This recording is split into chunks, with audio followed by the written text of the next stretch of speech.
हरे कृष्ण रोहित बना। हरे कृष्णा, दंडवत प्रणाम सभी भक्तों को। हरे कृष्ण प्रभु जी दंडवत प्रणाम। हरे कृष्ण। हरे कृष्ण प्रभु जी दंडवत प्रणाम। हरे कृष्ण। हरे कृष्ण प्रभु जी दंडवत प्रणाम।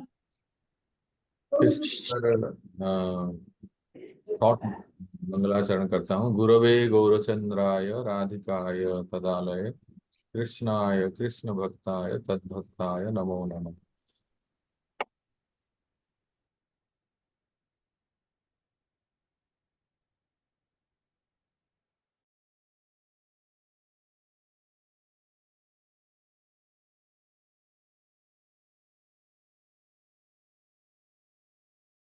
हरे कृष्ण भक्तों, फिर से शुरू करते हैं अपना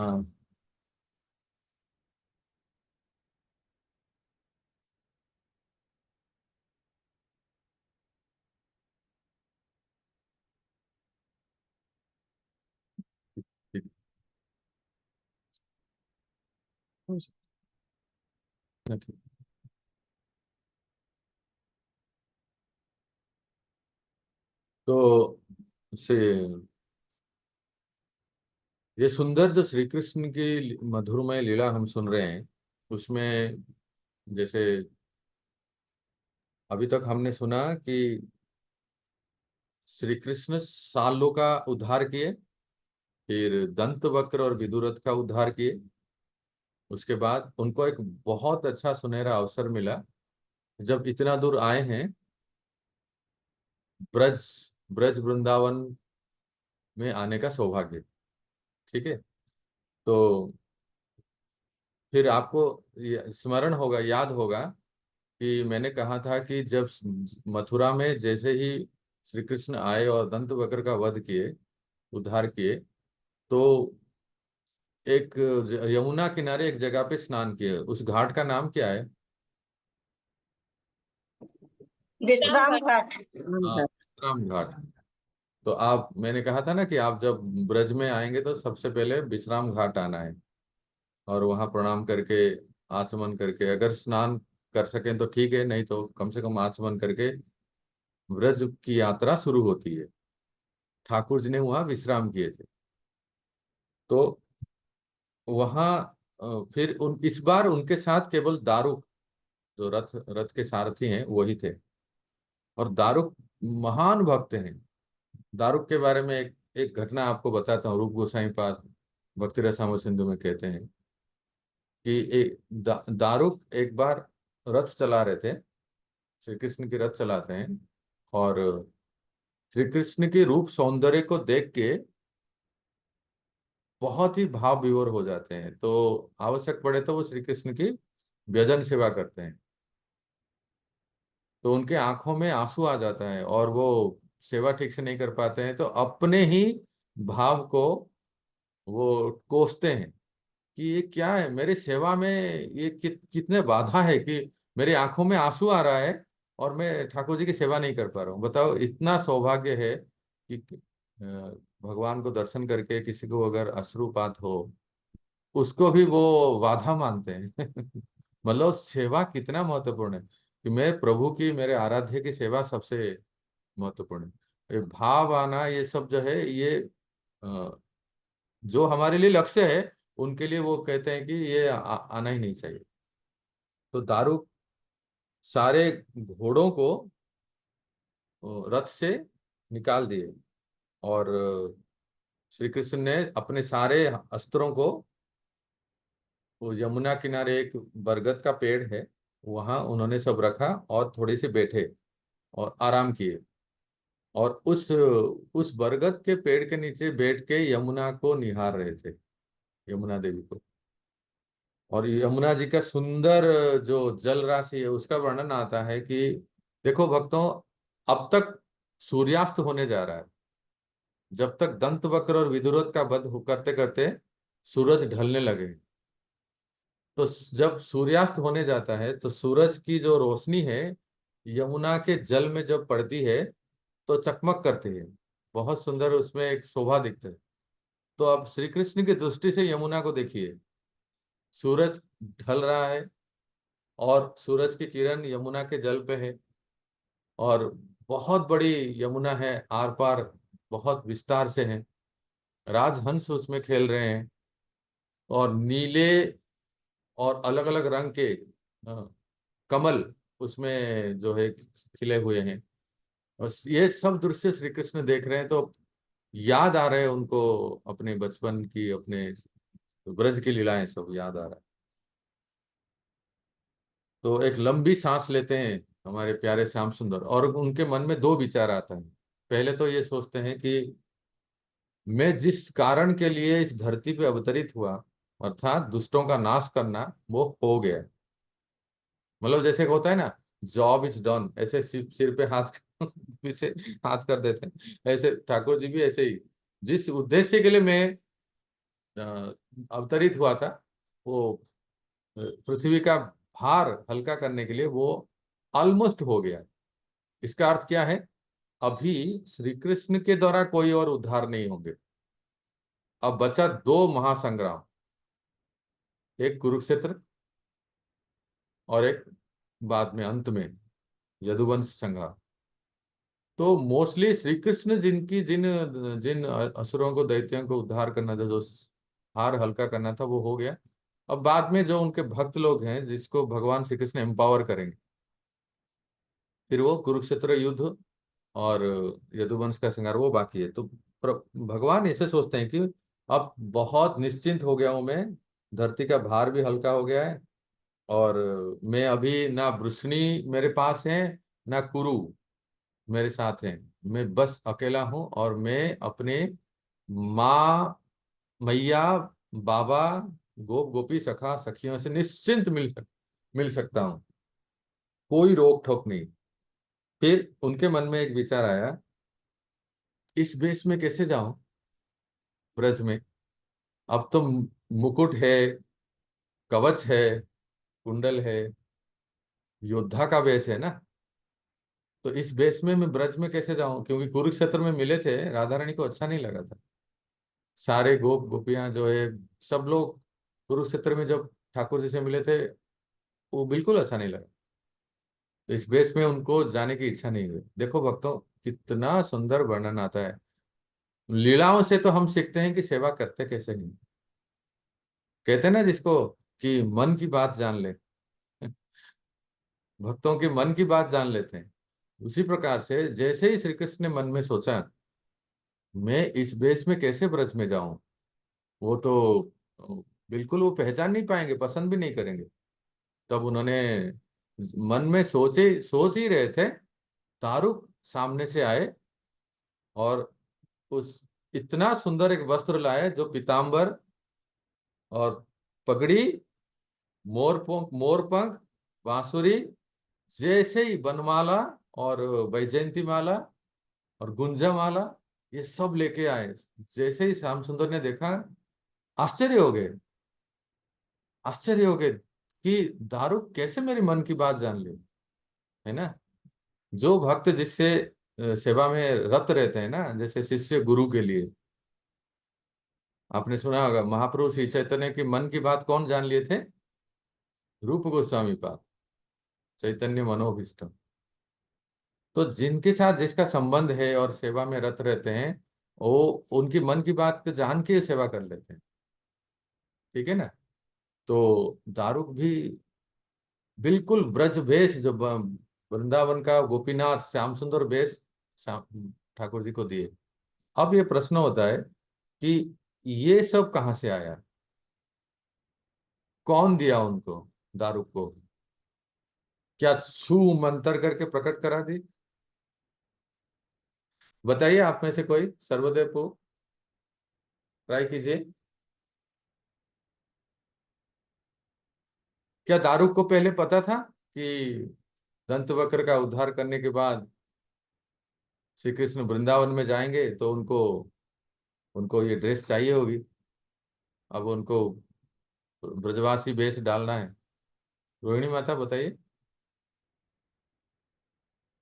याद नहीं है प्रभु जी, आपके बात फिर। बरसाना माता ट्राई कीजिए, आपका गेस बहुत अच्छा रहता है।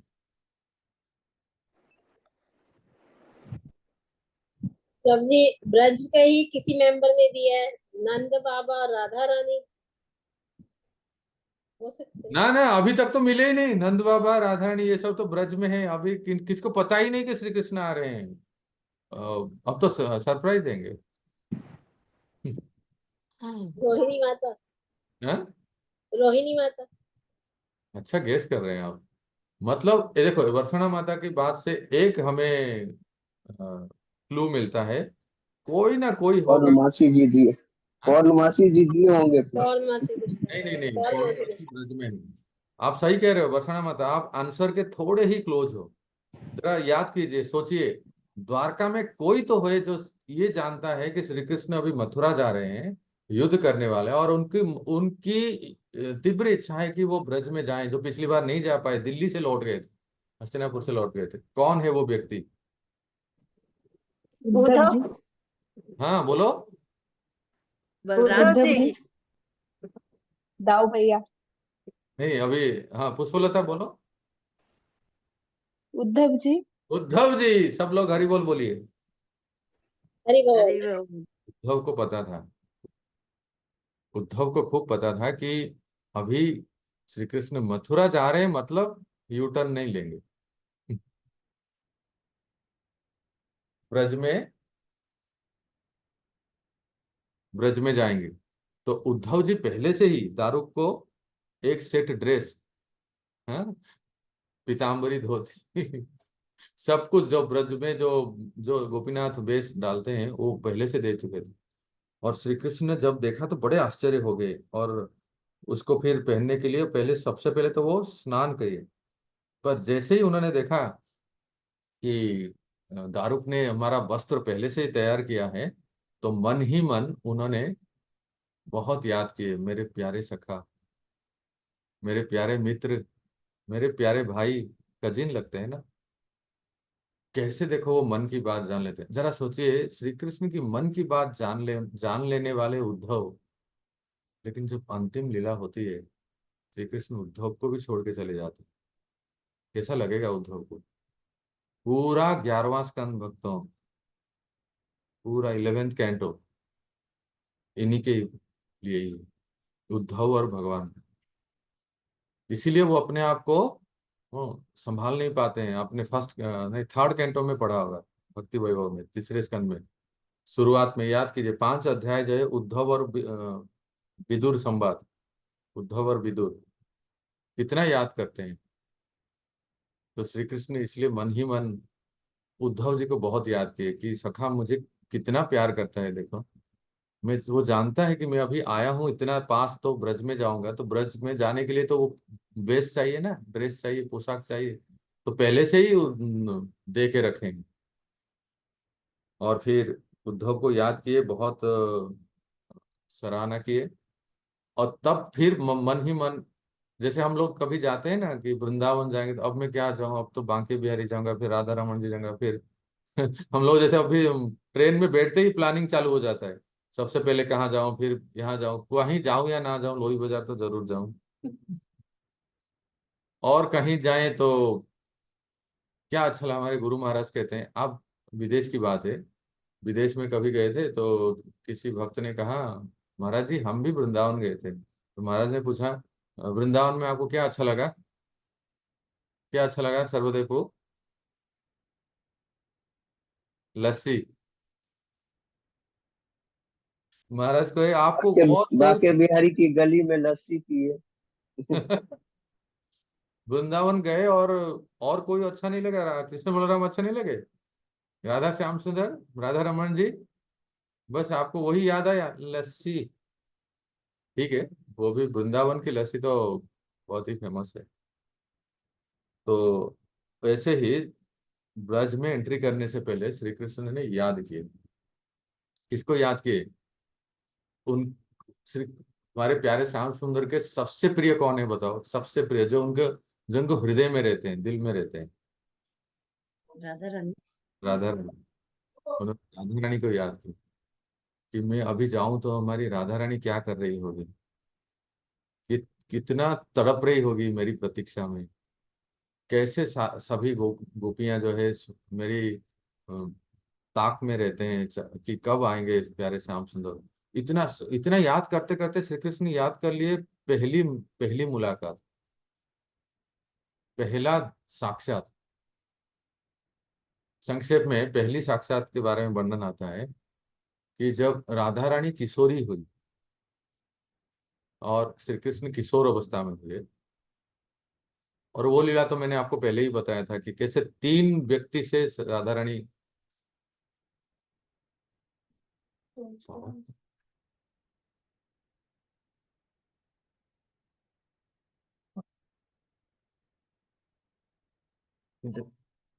Internet gone.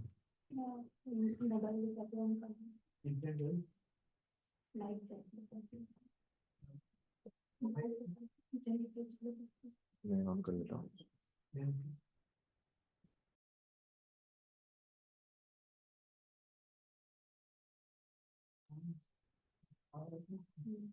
हरे कृष्णा, सुनाई दे रहा है? यस वंशी। हम्म। जब तक डेटा है।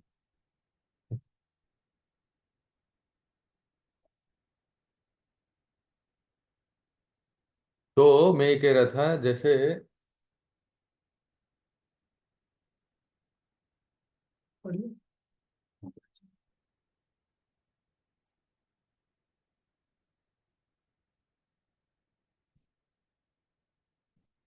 जैसे मैं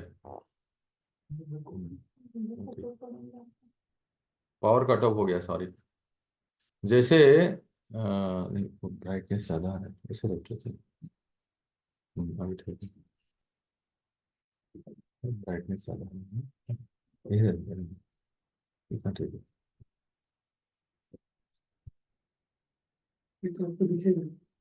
इतना ठीक है।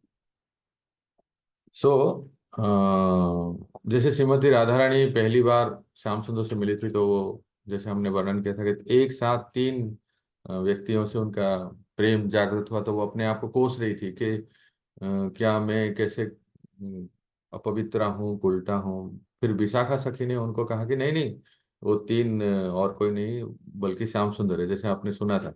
ऐसे श्री कृष्ण अभी याद कर रहे हैं कि जब पहली बार राधा रानी से कुंज में मिले थे, तो ललिता सखी अपने 2 प्रमुख साथियों को, रूप मंजरी और रति मंजरी, ये सब जो है मंजरियां हैं, उन सखियों को, मंजरियों को लेके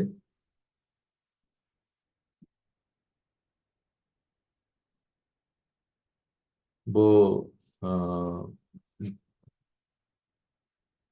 श्रीमती राधा रानी के साथ आए थे। तो श्री कृष्ण उनसे बात करना चाहते थे, पर राधा रानी इतने संकोच में थी, इतनी लज्जा थी, इतनी संकोच है कि वो कृष्ण से कुछ ठीक से बात भी नहीं कर पाए, और उनके मुंह से कुछ शब्द ही नहीं निकले। तो ये जो मोमेंट्स हैं ना, ये सब श्री कृष्ण याद कर रहे हैं कि मैं अभी जाऊंगा तो कैसे सबसे मिलूंगा। फिर क्या हुआ सुनिए। अब श्री कृष्ण आंख खोले और सुंदर यमुना जल में प्रवेश किए स्नान करने के लिए। क्यों? क्योंकि मैंने आपको कहा था ना, सूर्य अस्त अस्त होने जा रहे थे, तो संध्या का समय है, तो सब जैसे संध्या वंदना करते हैं, त्रिसंध्या करते हैं। तो श्री कृष्ण भी इसलिए स्नान करने के लिए यमुना में प्रवेश किए। यमुना का जल का रंग कैसा है बताओ वर्षणा माता, यमुना का जल का रंग कैसा है? श्यामल। सांवला, हाँ, श्यामल रंग। उसी प्रकार से जो श्री कृष्ण का रंग भी श्यामल वर्ण है, सांवरे हैं। तो यमुना का जल कैसे सांवले रंग के है या काले काले रंग के हुए, इसका वर्णन करते हैं रूप गोसाई पाद, गोपियों के काजल से।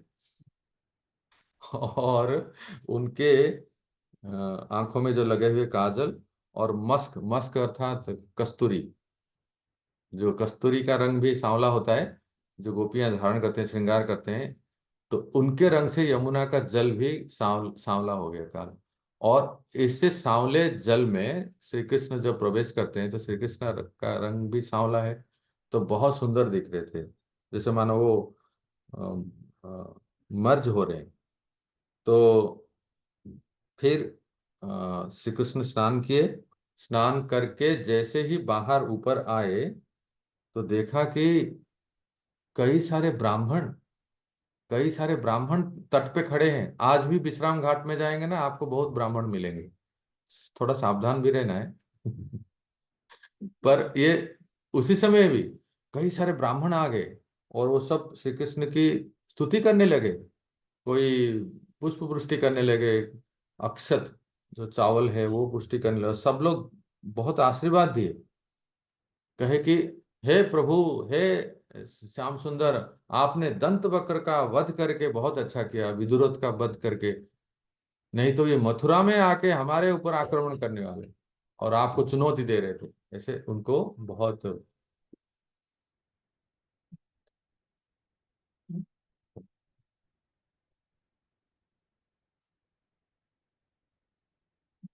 तो इस प्रकार से वो सब ब्राह्मण जो हैं वो स्तुति करने लगे भगवान की, और भगवान भी उनको प्रणाम करने लगे, आशीर्वाद आशीर्वाद दिए। मैंने भगवान को प्रणाम किए तो उन लोगों ने आशीर्वाद दिया। और फिर क्या हुआ देखिए, एक ब्राह्मण उसमें से, जो एक वृद्ध ब्राह्मण थे, और उन्होंने कहा कि हे श्याम सुंदर, आपके संबंधी यहीं रहते हैं पास में, यमुना किनारे। तो कृष्ण आश्चर्य हो गए कि मेरे बाबा मैया यहाँ रहते हैं, वो कैसे? क्योंकि ये जो विश्राम घाट है ना, ये यमुना के पूर्वी तट पे है, और जो नंदगांव बरसाना ये सब है यमुना के पश्चिम तट पे। ठीक है। श्री कृष्ण का जन्म जो हुआ था ना, गोकुल में हुआ था। ये गोकुल है। आप गोकुल गए हो कभी दर्शन करने? 84 खंबा ये सब गोकुल। हम लोग यमुना पार करके जाते हैं, ठीक है। तो वो वहां सब कृष्ण पहले वहां थे, तो वो कृष्ण वो जो यमुना का पूर्वी तट है वो, और नंदगांव बरसाना इत्यादि वृंदावन की तरफ ये यमुना का पश्चिम है। तो 5 वन उस तरफ है, 7 वन इस तरफ है, ऐसे 12 वन है। ठीक है। तो अभी जो श्री कृष्ण जहाँ विश्राम घाट में ऐसे स्नान किए, तो ब्राह्मण लोगों ने कहा कि आपके संबंधी, आपके माता पिता सब यही हैं। तो श्री कृष्ण को बड़ा आश्चर्य लगा, क्या मेरे बाबा नंदगांव छोड़ दिए, क्या बरसाना छोड़ दिए? ये कह रहे हैं कि इस तरफ है, गोकुल की तरफ है, पूर्वी यमुना के पूर्वी तट पे। तो उनके मन में आया कि मेरे बाबा ने नंदगांव बरसाना क्यों छोड़ दिए और गोकुल की तरफ क्यों है? ये जब मन में उनके मन में प्रश्न आया, तो इस मन के इस प्रश्न को जानते हुए उस ब्राह्मणों ने जो विश्राम घाट में थे, जिनको श्री कृष्ण ने प्रणाम किया, और प्रणाम नहीं किए, बहुत सारे डोनेशन दिए, बहुत सारे धन दिए। इसलिए भक्तों, ये भी एक बात है, हमारे गुरु महाराज प्राय कहते हैं, कभी भी ब्रज भूमि या कोई धाम में जाते हैं ना, थोड़े से लक्ष्मी साथ में रखना चाहिए, जैसे वो चेंजेस। इससे कभी भी कोई ब्रजवासी ब्राह्मण या कोई भिक्षुक ऐसे अगर कोई मांगते हैं तो उनको मना नहीं करना चाहिए। रोहिणी माता सुन रहे हैं ना? धाम में आते हैं तो दान देना चाहिए। ये कृष्ण ने स्वयं करके दिखाया। विश्राम घाट के ब्राह्मणों को उन्होंने जो उनको आशीर्वाद दिए, और दारुक से बुलवा के लेके बहुत सारे धन दौलत दिए। तो ब्राह्मण ने कहा कि कृष्ण के मुख में प्रश्न को देख के कि आपके आपके बाबा मैया इस तरफ क्यों है, सुनिए।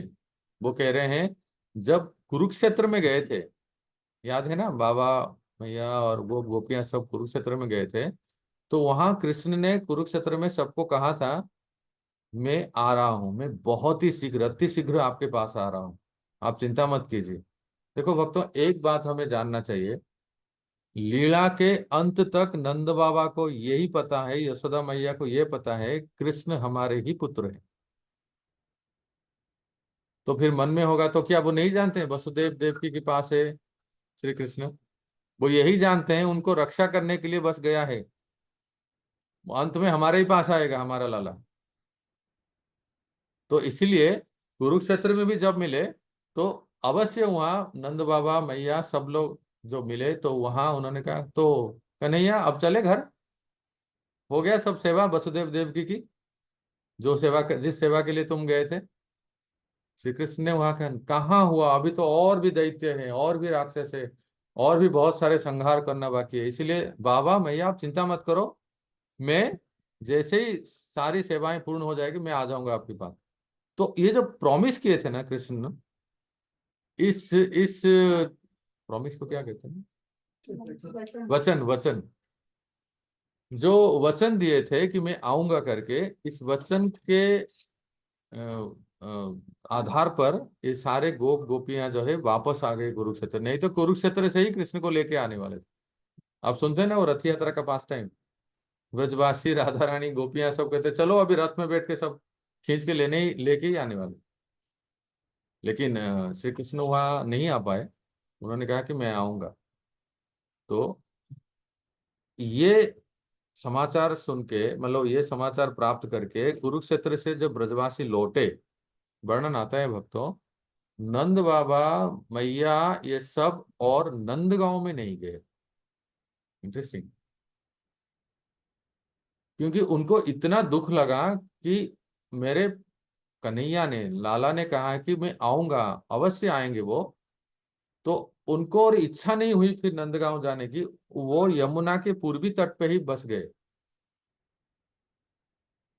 और वो ब्राह्मण ये सब बातें कह रहे हैं अपने कृष्ण को कि तुम्हारे बाबा मैया संबंधी यहाँ क्यों बैठ के बस गए। और फिर आपके, उन्होंने कहा कि आपके पिता ने सोचा कि अब नंदगांव नहीं जाना है, जब तक कृष्ण नहीं आते हैं वापस, मैं यमुना के इस तट पर, पूर्वी तट पर ही वास करता हूं। और फिर वहां उस तरफ रहे, तो वहां उस क्षेत्र में एक बहुत ही धनाढ़ गोप रहते थे जिनका नाम था धना, था न। ये जो गोप हैं, इन्होंने देखा कि नंद बाबा और मैया नंदगांव में नहीं जा रहे हैं, यमुना के इस तट पर ही वास कर रहे हैं, तो वो अब सामने से आए। उन्होंने कहा कि बाबा मैया आप सब लोग यहीं बस वास कीजिए, आपकी रहने की सब व्यवस्था मैं करता हूँ। तो वो गोकुल में ही थोड़े काल के लिए वास कर लिए, जब तक कृष्ण लौट के नहीं आए। बहुत विरह में थे ना वो, इसलिए वो नहीं जा रहे थे। और उन्होंने ये भी कहा, वो जो धना जो गोप हैं, उन्होंने कहा नंद बाबा को कि मैं वचन देता हूं, जब तक आपका पुत्र लौट के नहीं आता है, मैं अपने कुछ लोगों को यमुना किनारे हमेशा तैनात करके रखता हूँ। वो आपको समाचार देंगे कि आपके पुत्र जब आएंगे तो। इसलिए आप अपने सपरिवार हमारे गांव में ही रहिए। और उस समय फिर वो गोकुल के पास ही एक वर्णन आता है, गोकुल, ये गर्ग संहिता में लिखा है, गोकुलपति, उस गांव का नाम ही पड़ गया गोकुलपति, क्योंकि नंद बाबा जब से वहां रहने लगे, वो गांव का नाम गोकुलपति हो गया। तो वहां वो अपने पूरे परिवार के साथ, सबके साथ वो ऐसे रहते थे। वो फेस पे ज्यादा लाइट आ रहा है, तो इधर ये ठीक है। और फिर ब्राह्मणों ने कहा कि अ, आप अभी जाइए, आप अपने माता पिता से मिलने के लिए जाइए, वो लोग प्रतीक्षा कर रहे हैं। तो ब्राह्मणों को प्रणाम करके और ब्राह्मणों को दक्षिणा देके, और फिर श्री कृष्ण जो है गो गोकुल में प्रवेश करने के लिए तत्पर हुए। उन्होंने कहा कि दारुक अभी रथ तैयार करो, उन्हें घोड़े जोतने के लिए कहा। हाँ, और चलो हम अभी, वो समय आ गया है, चलते हैं। तो फिर अभी यमुना है ना, ये रथ पे हैं, तो रथ यमुना पे कैसे चलेगी बताओ, गुड क्वेश्चन।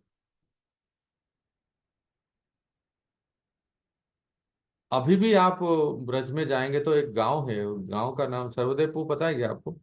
मुझे ध्यान नहीं आ रहा है।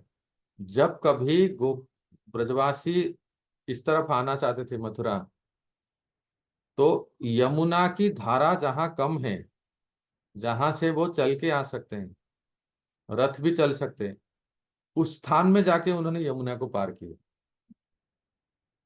तो इसी तरह दारुक भी उस स्थान पे गए जहां यमुना की धारा बहुत ही कम पानी है, और वहां जाके उन्होंने अ, यमुना को पार करने के लिए रथ को आगे बढ़ाया। और जैसे ही यमुना को पार कर रहे हैं श्री कृष्ण, उनको अपने ब्रज की याद और आने लगी। चैतन्य चैतामृत में जैसे वर्णन है कि महाप्रभु जब बंगाल से पुरी आए, तो जैसे जैसे वो पुरी नजदीक आ रहा था ना, उनकी उनकी उत्साह, उनकी भाव 100 गुना, 1000 गुना, लाख गुना और बढ़ते जा रहा था। जगन्नाथपुरी को दूर से जब दर्शन किए, इसका नाम है 18 नाला। पुरी से, पुरी के जस्ट शुरू में है, वो आप चैतन्य चैतामृत में पढ़ेंगे, वो 18 नाला है, उसके ऊपर पुल है, इसलिए कहते हैं 18 नाला। वो 18 नाला के ऊपर से खड़े होंगे तो श्री जगन्नाथ मंदिर के ध्वज दिखता है। आज बिल्डिंग हो गए हैं इतना स्पष्ट नहीं दिखता है। तो उसी तरह महाप्रभु के जैसे, और ये भी वर्णन, महाप्रभु जो वृंदावन आए, तो वृंदावन जैसे जैसे नजदीक आ रहा था, उनका भाव, उनका प्रेम और बढ़ते ही जा रहा था। ऐसे ही कृष्ण, अपने गांव को जाना किसको अच्छा नहीं लगता है? जहां हमारी बचपन थी, याद करो रोहिणी माता, आंख खोलिए तो आँख खुली है मेरी। हाँ हाँ ठीक है। तो जब हम, जहां हमारा बचपन, जहां हमारा स्कूल में हम पढ़े थे, ये सब जो पुराने दिन जो है ना, तो बड़ा अच्छा लगता है वो सब फिर से देखने के लिए। तो इसलिए ये श्री कृष्ण को भी बहुत याद आए। और जैसे ही वो यमुना के बीचों बीच हुए और यमुना पार करने जा रहे थे, तो उन्होंने एक जोर से शंख बजाया। उनके शंख का नाम क्या है? पांचजन्य। तो पांचजन्य शंख बजाए। पांचजन्य शंख बजा के मानो ये कह रहे हैं, आई एम कमिंग, मैं आ रहा हूं। बहुत जोर से शंख बजाए, मैं अपने घर वापस आ रहा हूं। हम सबका घर कहाँ है? सूरत में। कहाँ है? हम सबका घर दिल्ली में। कहाँ है प्रभु वो रोहिणी? मोबाइल अच्छा था, प्रभु प्रभु जी वो मोबाइल अच्छा था ना, संख वाला। अभी तो जियो वाला लोग लूट लेते हैं हम लोग को। हम सबका घर वास्तव में वृंदावन है ना? सबको, सबको घर वापसी करना है। हम लोग अभी पाश्चात्य देश में, फॉरेन लैंड है। तो मानो श्री कृष्ण कह रहे हैं, उतने उनके उद्दीपन, उत्साह इतना बढ़ जाता है कि मैं अपना घर वापस जा रहा हूं। और फिर इतना याद आते ही श्री कृष्ण के आंखों में आंसू आ जाता है। सब सबकी याद करते हैं। इतना इतना वो भाव विभोर हो जाते हैं कि मानो कि ऐसा लगे कि रथ के नीचे से गिर जाएंगे वो, मतलब अपने आप को संभाल नहीं पा रहे। तो जो कैनोपी है, जो रथ का दंड है, ध्वज है उसको पकड़ के रहते हैं। और दारुक भी देख रहा है कि मेरे प्रभु भाव विभोर हो रहे हैं, अष्टसात्विक भाव आ रहे हैं। ब्रज ब्रज पास आते ही, वृंदावन की याद आते ही, तो दारुक भी बड़े धीरे धीरे से रथ ले रहे हैं, कहीं वो मेरे ठाकुर जी नीचे ना गिर जाए। तो सारे गोपियों को, सारे सबको याद कर रहे हैं, और सबकी जो जो बातें हुई थी सब सब याद कर रहे हैं वो। तो इस प्रकार से जब वो यमुना पार किए, तो महाराज धन, जो उस गांव के जो जमींदार थे, जो मुख्य थे, उन्होंने पहले ही नंद बाबा को कहा था कि मैंने कुछ लोगों को वहां खड़े करके रखे हैं, जैसे ही श्री कृष्ण आएंगे तो बताएंगे। उनको दृष्टिपात हो गया, एक रथ आ रही है, उस रथ के ध्वज में गरुड़ का चिन्ह है, और सांवले रंग के हैं। कहीं उद्धव तो नहीं फिर से आ गए क्या? उद्धव जी का भी रंग वैसे ही है। तो वो सब देखने लगे, और फिर पहचान लिए, मोर पंख है, बिल्कुल वृंदावन के श्याम सुंदर वेश है ना, इसलिए पहचान लिया। और तुरंत उन्होंने जाके खबर दिया गांव में मतलब यमुना किनारे से गांव थोड़ा दूर होगा ना, तो ये इन लोगों को पता चल गया कि कृष्ण आ रहे हैं, तो उन्होंने खबर देने के लिए भागे। पर यहाँ एक चमत्कार हुआ। चमत्कार देखो क्या है। श्री कृष्ण ने एक बार शंख बजाए, ये खबर देने के लिए मैं आ रहा हूं, ठीक है। और ये ध्वनि गांव तक गया। और जितने गोपियां थे, और कुछ गोपियां भी ऐसे थे जो उनको पता था कि अभी मथुरा में युद्ध हो रहा है और श्याम सुंदर युद्ध कर रहे हैं, इसका मतलब वो जरूर आएंगे। तो कुछ गोपियां पहले से एडवांस पार्टी में जाके स्वागत की तैयारी में, मतलब उनको दर्शन के लिए वो खड़े थे वो। तो इसी तरह जब वो गए तो जो शंख है ना, अपने आप बज रहा था, बड़ा आश्चर्य लग रहा था। जो जो पांचजन्य शंख है वो भी चिन्मय है, भगवान की बांसुरी जैसे चिन्मय है। वो मुंह में लगाने की जरूरत नहीं, अपने आप बजने लगता है श्री कृष्ण की इच्छा को जान के। ऐसे ही पांचजन्य शंख भी अपने आप बजने लगा, यही बताने के लिए कि अ, मैं आ रहा हूँ। तो सारे गोपियों को खबर मिल गई कि आ रहे हैं। और जैसे ब्रजवासियों को खबर मिला, तो सबने श्री कृष्ण को, श्री कृष्ण ने कुछ पत्र भेजा था उसकी याद किए। श्री कृष्ण ने एक पत्र भेजा था, जब जब कुछ जरूरत पड़ती थी ना, कृष्ण खबर भेजते थे। तो दंत वक्र का उद्धार करके, जब श्री कृष्ण आने वाले थे, तो उन्होंने एक पत्र भेजा था। उस पत्र में लिखा था, dearly beloved, soon I shall be with you, I have begun my journey home. हे मेरे प्रिय ब्रजवासियों, हे मेरे प्रिय गोपियों, मैं बहुत ही शीघ्र आपके पास आ रहा हूं। ये संदेश जो उन्होंने दिया था, पत्र दिए थे, इससे फिर वो लोग अपने बड़े उत्साह से प्रतीक्षा कर रहे थे। अब वो समय आ गया। अच्छा, अभी अभी सुनिए। जब ये खबर मिला यशोदा मैया को, उन्होंने क्या किया। यशोदा मैया को जैसे ही खबर मिला कि क्या क्या क्या, कन्हैया, मेरा कन्हैया, मेरा कान्हा वापस आ रहे हैं, तो यशोदा मैया एक पैर में खड़े हो गए। और उनको कुछ शुद्धि बुद्धि नहीं रही, वो भूल गए कि उनकी स्वागत कैसे करें। और वो भागने लगी, मतलब श्री कृष्ण को मिलने के लिए बहुत तेजी से भागने लगी। तब तक नंद बाबा ने रोक दिया कि यशोदा, यशोदा, यशोदा, रुको रुको रुको, हम सबको पता है कि कन्हैया आ रहे हैं, तुम भूल गए क्या। तो यशोदा ने कहा, क्या भूल रहे हैं, अरे इतने वर्षों बाद मैं अपने पुत्र को देखने जा रही हूँ, क्या हुआ, आप क्या कहना चाहते हो। तो उन्होंने कहा कि सबसे पहली बात है कि आपको याद कीजिए कृष्ण का सबसे फेवरेट आइटम क्या है, वो आपको बनाना है, आपको रसोई करना है। फिर दूसरी बात कहते हैं कि वो आपके कन्हैया जहां वास करेंगे उस रूम को साफ करना है। फिर उसकी नहाने की तैयारी करनी है। आप ये कुछ भी तैयार नहीं किए हो, बस सीधा चले जाओगे, तो श्री कृष्ण आएंगे तो कैसे, वो उनकी सेवा कैसी होगी, कैसे तुम उनको तैयार कर पाओगे। तब यशोदा को थोड़ा होश आता है ना। कभी कभी हम इतने एक्सटासी में आ जाते हैं हमारे गुरु महाराज आने के, हम सेवा भी भूल जाते हैं। कई बार ऐसे होता है ना, हम सबके पास ऐसे होता है। अरे गुरु महाराज आ रहे तो उनकी तैयारी करनी है ना, उनकी फुल की सजावट करनी है, उनके रूम की सफाई करनी है, और जो जो जहां जहां आवश्यकता है वो सब हम करना है ना, फिर हम अगवानी में जाएं। पर इसी तरह से यशोदा भी एक्सट्रासी में भूल गए थे।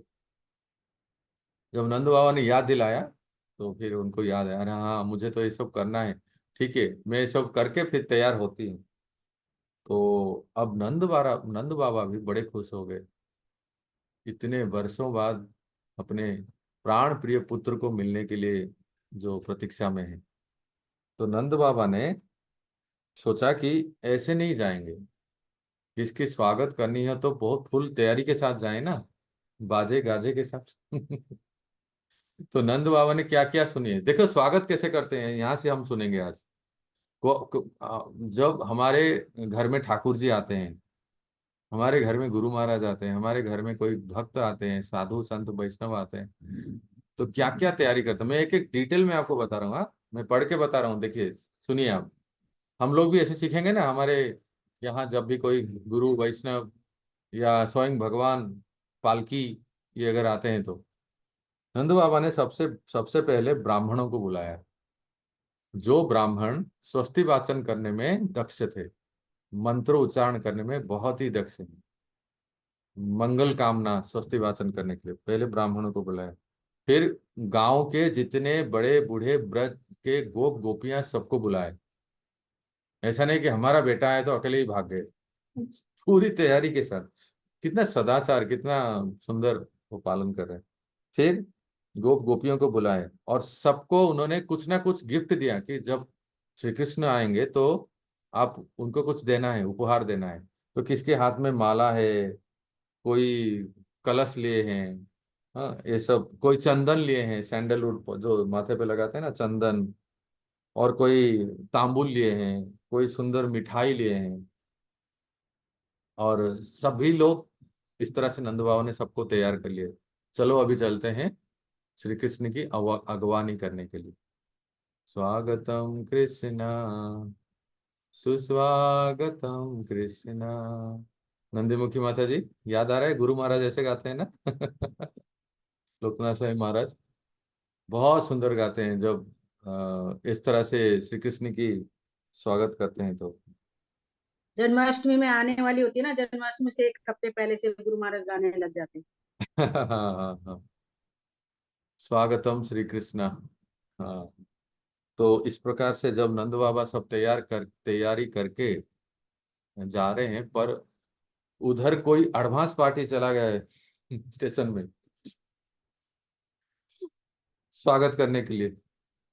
तो यहाँ भी ऐसे ही है, जैसे हम जाते हैं ना स्वागत करने के लिए, तो यहाँ देखा है कुछ गोपियां जो हैं, जिनको पहले से खबर मिल चुकी थी कि हमारे प्यारे श्याम सुंदर आ रहे हैं, वो लोग उनको दर्शन करने के लिए उतावले में वो यमुना किनारे पहले से पहुंच गए थे। और उन्होंने देखा कि दूर से जहाँ पानी कम है वहां से रथ आ रही है, तो सारे गोपियां बड़े उत्साह से वो प्रतीक्षा कर रहे हैं, और उनको उनसे रहा नहीं जा रहा है, उनसे वो अपने आप को संभाल नहीं पाते हैं। उनको ऐसा लगता है कि ऐसा ऐसा कुछ करे कि हम ही लेट जाएं, रास्ता बना ले, तो श्री कृष्ण को आने में सुविधा होगी, हमारे शरीर के ऊपर से रथ ले आए। क्या प्रेम है ना? संसार में ऐसे प्रेम कहाँ मिलता है। हम जो यहाँ सब भक्तों से जो प्रेम हमारा स्वभाव संबंध है ना, हमारे मेरे मेंटर श्रीमान राधे श्याम प्रभु कहते हैं, the inspirational attraction towards a Vaishnav leads to the attraction towards Krishna. इसको हिंदी में कहता हूँ, किसी साधु भक्त वैष्णव या वैष्णवी के प्रति हमारा जो आकर्षण है, मतलब जो जो प्रेम, जो समर्पण है, वो ही आगे जाके भगवान के प्रति समर्पण होती है। इसलिए ये बहुत आवश्यक है ना रोहिणी माता? क्या कहना चाहती है? जी प्रभु जी, हरि बोल बोले। हाँ, अक्षय, क्या आपके काउंसलर का नाम क्या है? अक्षय, अक्षय आश्रय गोविंद, आश्रय गोविंद। आश्रय गौरांगू, आश्रय गौरांगपू है ना? हाँ जी प्रभु जी। हाँ, आप कैसे आश्रय गौरांगपू को देख के कितने प्रसन्न हो जाते हैं? बहुत प्रभु जी, मेरा उनसे बहुत मतलब इतना अच्छा है कि मतलब प्रेम भी उतना जितना झगड़ा भी है, पता है। और उनके सामने कोई बोल नहीं पाता प्रभु जी, इतने टाइट है, लेकिन मैं बोल देती हूँ कुछ भी। मेरे उसको 19-20 कुछ लगता है ना, तो इस कारण पिटाई भी खाती हूँ और बहुत स्नेह भी पाती हूँ। बहुत अच्छा, बहुत अच्छा। तो भक्तों के प्रति ऐसे सम्मान और प्रेम भाव होना चाहिए। तो देखिए गोपियां सब ऐसे ताक में रहते थे कि जैसे मानो कि हम अपना शरीर को ही बिछा दे, अपने शरीर में के ऊपर से रथ आ जाए। और फिर क्या हुआ जब गोपियों ने, मैंने कहा ना गोपियों को शंख बीच बीच में सुनाई दे रहा था कि मैं आ रहा हूं करके, पर वो शंख श्री कृष्ण नहीं बजा रहे थे। कौन बजा रहा था? कौन बजा रहा था? वर्षणा माता जी बताया था, याद है? वो शंख अपने आप दिव्य शंख खुद ही बज रहा था। शंख स्वयं बज रहा था।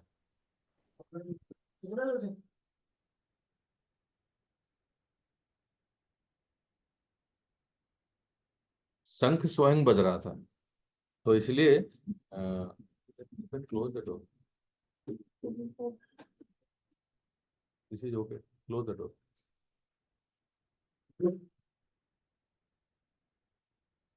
तो शंख अपने आप बज रहा था और फिर कृष्ण ने मैंने बजाना नहीं पड़ा शंख।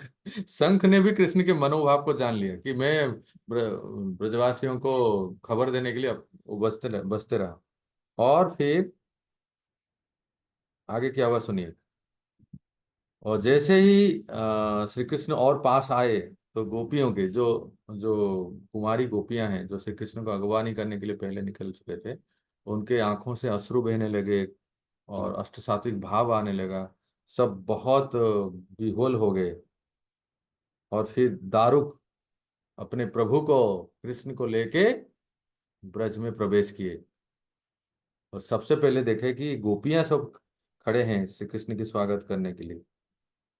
और गोपियों का सहज स्वाभाविक लज्जा के वजह से कृष्ण की ओर देख नहीं पा रहे थे। क्यों? इतने वर्षों बाद अपने प्रियतम श्याम सुंदर को देख रहे हैं। और श्याम सुंदर भी संकोच के मारे गोपियों की ओर भरी दृष्टि से, भरी नजर से देख नहीं पा रहे। पर आप समझ जाइए, ये प्रेम राज्य की बात है, नजरों से नजर मिले मुलाकात होती है। है ना?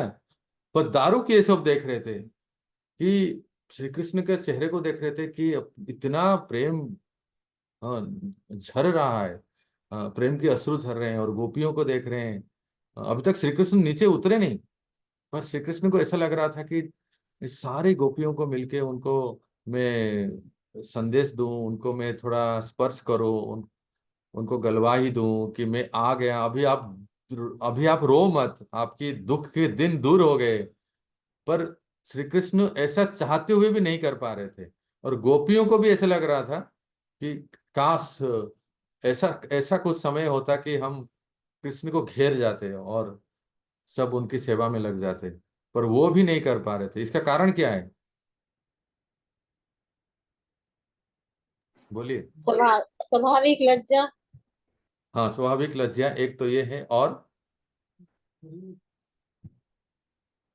दारुक भी खड़े हैं और बीच में दारुक है ना?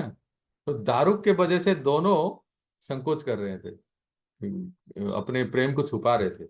पर दारुक समझ गए कि कितना ये गोपियां श्री कृष्ण को प्रेम कर रहे हैं और श्री कृष्ण भी गोपियों को।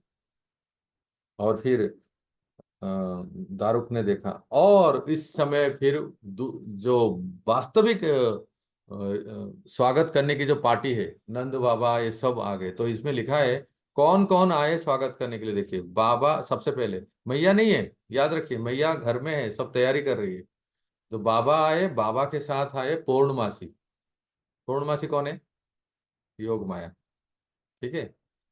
और पूर्णमासी के बारे में आप सब जानते हैं ना, पहले भी बताया था, मधुमंगल की दादी, अर्थात सांदीपनि मुनि के माँ। ठीक है। हाँ, सांदीपनि मुनि के माँ माता श्री लगेंगे। और सांदीपनि मुनि के एक पुत्र है मधुमंगल। इसको हम बाद में सुनेंगे कि कैसे उनका संबंध है, पर अभी बस इंफॉर्मेशन। तो पूर्णमासी और वृद्धा ब्राह्मणी, श्वेत केश और गेरुआ वस्त्र, ये उनका वसन है। पूर्णमासी, वृंदा देवी और मधुमंगल, ये सब नंद बाबा के साथ आए, ब्राह्मणों के साथ। तो मधु ने सबसे पहले जब कृष्ण को देखा, बस कहना ही क्या था, कन्हैया कह के सीधा चढ़ गए सीधा रथ के ऊपर। अब तक उतरे भी नहीं। और कृष्ण भी अपने आप को संभाल नहीं पाए, मधुमंगल को गले लगा दिए और फिर दोनों रथ से उतरे। तो पूर्णमासी जो तेज पुंज है, उनको देख के ही श्री कृष्ण झुक गए, प्रणाम किए। तो पूर्णमासी ने आशीर्वाद दिए। अभी लीला में वास्तव में पूर्णमासी कृष्ण की दासी है, योगमाया है ना, कृष्ण की दासी है, पर इस लीला में पूर्णमासी आशीर्वाद दिए। और वृंदा देवी, अभी देखिए दोनों जो है ना, पूर्णमासी और वृंदा देवी दोनों का सेवा ये है ये है रोहिणी माता बोलो, ये है क्या है? राधा कृष्ण लीला को मिलाना। इनका मिलन और मेन सेवा मिलन। यही है। तो वृंदा देवी अपने हाथ में एक बहुत ही सुंदर माला माला लेके आई थी, जो उन्होंने श्री कृष्ण को धारण कराई। बोल वृंदा देवी की। याद आ रहा है नंदगांव में वृंदा कुंड दर्शन किए होंगे। मैं जी। तो वृंदा कुंड में जब जब भी आप तुलसी आरती करते हो ना, आप खुद करें या कीर्तन में भाग ले, तो मैं प्रयास कर रहा हूँ, मतलब मेरा मन वृंदा कुंड चली जाती है। एकदम ऐसा लगता है वो स्वरूप है वृंदा देवी। हाँ, हाथ में एक तोता, ऐसे पंछी, और मोरई अभिलाष कहते ही वृंदा देवी को स्मरण करना है, पूरा मन वृंदा कुंड और वृंदा देवी वही स्मरण करना है। और वृंदा देवी श्री कृष्ण को एक बहुत सुंदर माला पहनाई वैजयंती। फिर से मैं आपको याद दिला देता हूँ, 5 प्रकार के पुष्प रहते हैं वैजयंती माला में।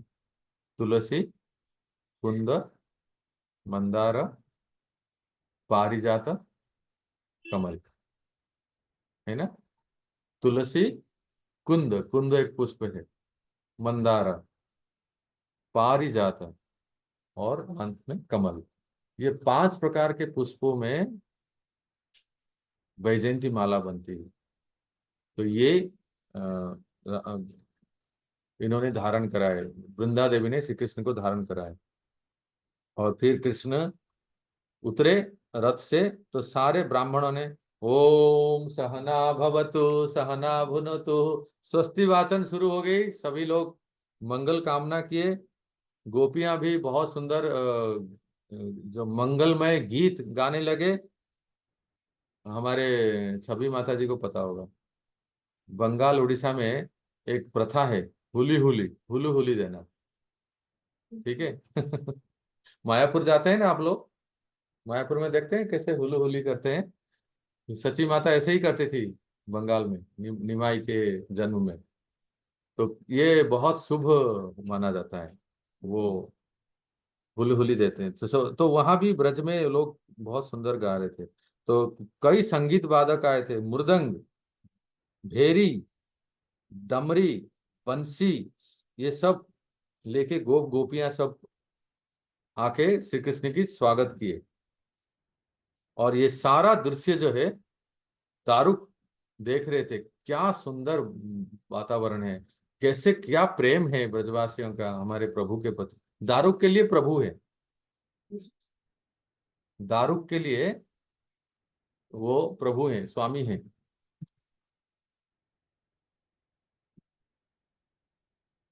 पर उनके लिए तो प्रेमी है ना, किसी के लिए सखा है, किसी के लिए सखी है, किसी के लिए पुत्र है, किसी के लिए प्रियतम है।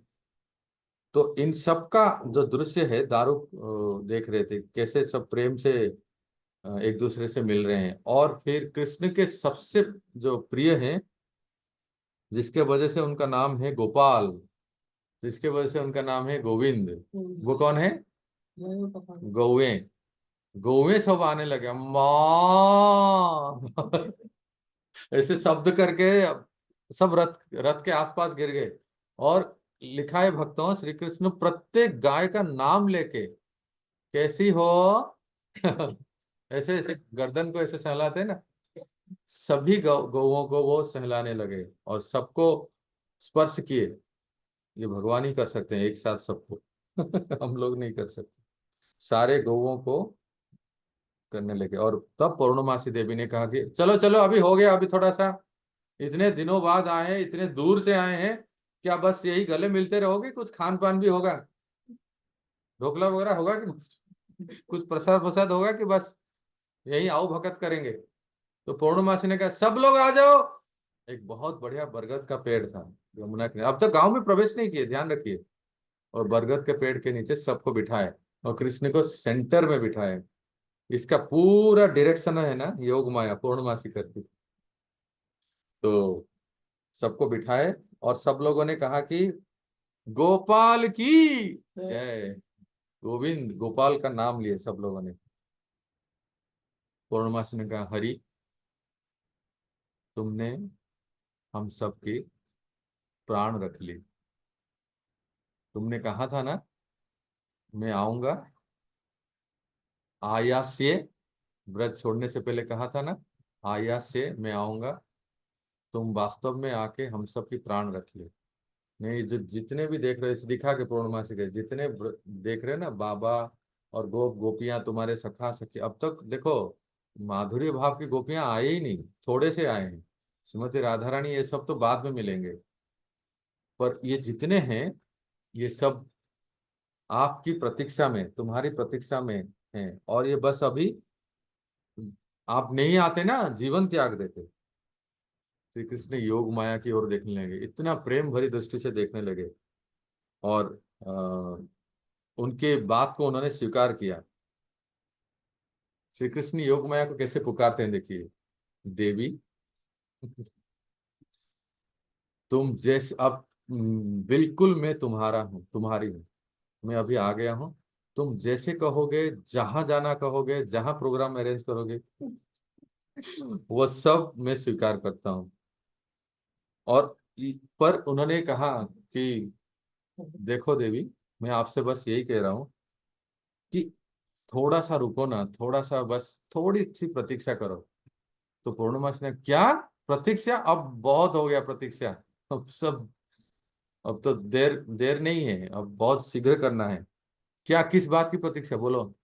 तो कृष्ण ने कहा कि अकेला अच्छा नहीं लगता है, हम दोनों भाई साथ साथ खेले, साथ साथ ब्रज में लीलाएं किए और साथ साथ मथुरा भी गए और द्वारका गए, मुझे दाऊ की बहुत याद आती है। क्यों ना हम ऐसा करें कि तुरंत में अभी कैसे तो खबर संदेश, पता नहीं टेलीफोन या ईमेल जो भी करेंगे जो भी संदेश देंगे, बलराम जी को भी बुला लेते हैं, कितना अच्छा होगा ना। दोनों भाई आएंगे और दोनों की हम दोनों मिलके साथ में प्रवेश करेंगे, आप सब लोग बहुत खुश हो जाओगे। पूर्णमासी ने कहा ना, बहुत हो गया, अब बलराम जी को आने दो, फिर से एक बैंड पार्टी आएगी, फिर से हम आएंगे ऐसे स्वागत करने के लिए। पर अभी इसी वक्त तुम और कहीं मत जाओ, और तुम जो है अ, अभी हमारे साथ, अभी थोड़ा सा यहाँ अभी अभी आए हो इसलिए हम कुछ भोजन लाए हैं, कुछ भोजन ग्रहण कर लो और फिर यहाँ से हम गांव में प्रवेश करेंगे, बलराम जी बाद में आ जाएंगे। तो भक्तों, अभी यहाँ से यमुना किनारे से ब्रज में गांव में प्रवेश कर रहे हैं। वो जो वर्णन है वो कल सुनेंगे, मतलब अगली क्लास में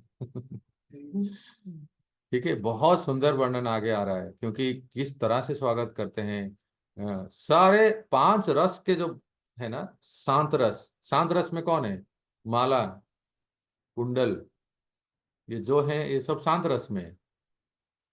वैसे ब्रज में तो ये भी चिन्मय है, वो भी अन्य रसों का आस्वादन कर लेते हैं, पर फिर भी शांत, दास्य, साख्य, वात्सल्य, माधुर्य, 5 प्रकार के रसों के जो परिकर हैं, कैसे कृष्ण को स्वागत करते हैं सभी, ये हम आगे सुनेंगे।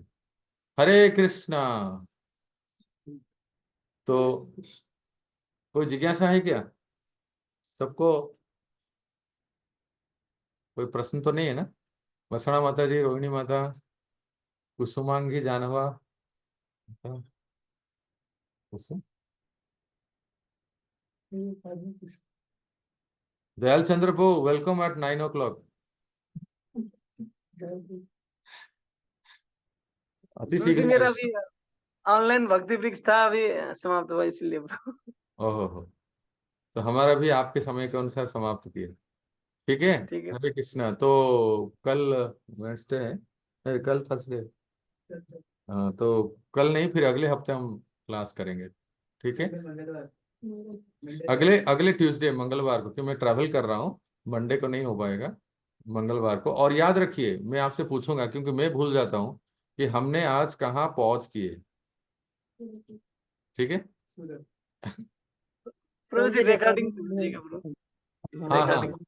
अभी क्या है कि मैं इस ऐसे जोन में हूँ जहाँ वाईफाई है, तो इसलिए अभी सब अपलोड हो जाएगा, क्योंकि नेटवर्क कनेक्शन चाहिए ना। हरे कृष्णा। शिला प्रभुपाद की जय। धन्यवाद, दंडवत प्रणाम। प्रभु जी की जय।